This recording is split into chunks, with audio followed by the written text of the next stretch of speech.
সদন বিলায়া অধম পতিত জীবের দ্বারে দ্বারে গিয়া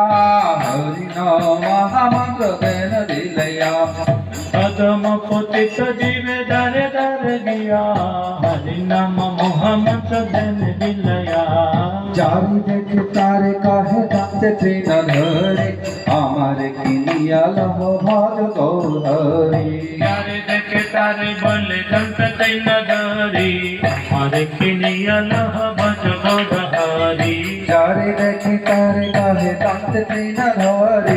আমার কিনিয়া লহ ভজ গৌহরি যারে দেখে তারে বলে দন্ত তৈন ধরি আমার কিনিয়া লহ ভজ গৌরহরি এত বলে নিত্যানন্দ ভূমে গড়ি যায় সোনার পর্বত যেন ধুলাতে লুটায় হেন বলে নিত্যানন্দ